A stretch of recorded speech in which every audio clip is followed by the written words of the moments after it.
नमस्कार दोस्तों मैंने अभी अभी नेटफ्लिक्स पर मॉडर्न मास्टर्स एफ राजामौली नाम की डॉक्यूमेंट्री फिल्म को इंग्लिश में देखकर कंप्लीट किया है। 1 घंटे 14 मिनट की टोटल लेंथ है एंड ओरिजिनली ये इंग्लिश में बनाई गई है, लेकिन ये हिंदी तमिल तेलुगु में भी डब करी गई है।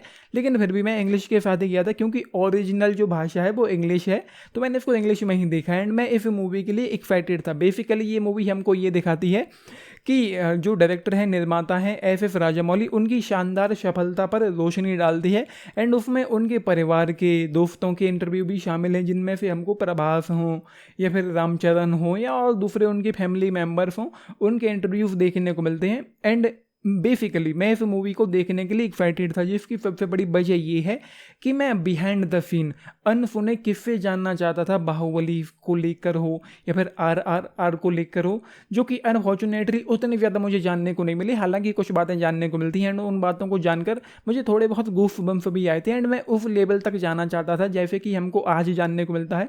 60 साल पहले रिलीज़ हुई थी मुगल आजम, उसके बारे में हमको आज जो जानने को मिलता है, यूपी के इटावा बॉर्न जो डायरेक्टर थे करीमुद्दीन आसिफ, उनके बारे में हमको कितनी सारी बातें जानने को मिलती हैं, रोचक तथ्य जानने को मिलते हैं एंड उन रोचक तथ्यों के जरिए हमको ये जानने को मिलता है कि करीमुद्दीन आसिफ किस लेवल के जुनूनी व्यक्ति थे, किस जुनून के साथ उन्होंने मुगल आजम मूवी को बनाया था। हमको पता चलता है कि करीब 7-8 साल में वो मूवी शूट हो पाई थी। हालांकि उसकी जो तैयारियां थी, प्रिपरेशन थी, वो आज़ादी से पहले ही शुरू हो गई थी एंड वो मूवी 1960s में जाकर रिलीज हो पाई थी। एंड उस मूवी के लिए उन्होंने जो कुछ किया था, जो बजट 5 करोड़ पहुंच गया था उस ज़माने में जब मूवी लाखों रुपए में बनती थी। एंड हमको ये भी जानने को मिलता है उस मूवी के बारे में कि उस ज़माने में लता मंगेशकर हों या रफ़ी साहब हों, वो 500-500 रुपये में सिंगिंग करते थे। गाना उनकी जो फीस होती थी वो 500-500 रुपये के आसपास होती थी, लेकिन वो बड़े गुलाम अली खान को लेकर आए थे, जिसके लिए उन्होंने शायद 10,000 रुपये पे किया था उनको, 10,000 या शायद 25,000,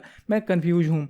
तो उस लेवल का जुनून था उनके अंदर। एंड इस मूवी के बारे में हो या इन चीज़ों के बारे में, उनकी अपनी ज़िंदगी के बारे में हो, उतनी गहराई से जानने को नहीं मिलता। एंड उन्होंने थोड़ा थोड़ा करके अपने पूरे बचपन से लेकर के अब तक की जो सफ़र है, जो शुरुआती दिन थे उनके एज ए डायरेक्टर, पहली मूवी थी फिर महादरी हो या फिर बाद में मगधीरा आई थी, एंड देन बाहुबली हो, फिर RRR हो, इन चीज़ों के बारे में जानने को मिला जो अच्छा भी था। एंड जैसा कि मैंने कहा कुछ कुछ तो ऐसी चीज़ें थी जब गूफ बम्स भी आते हैं।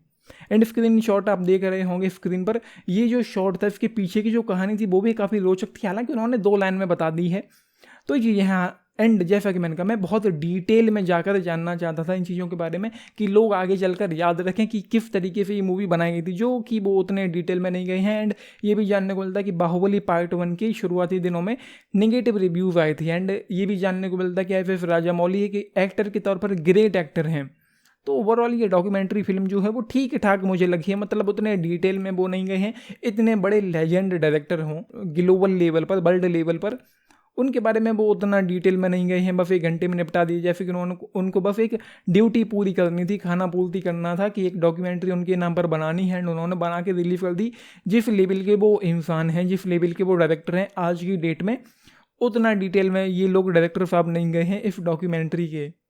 तो ये है, रेटिंग मैं नहीं दूंगा, लेकिन फिर भी जानना चाहें, कुछ रोचक तथ्य जानना चाहें थोड़े बहुत, तो देख सकते हैं। आप लोगों ने देखी है ये डॉक्यूमेंट्री तो अपने टिप्स जरूर लिख बताना। बाकी लाइक शेयर सब्सक्राइब भी करना चैनल को, वीडियो को। And this is Nitesh, thank you.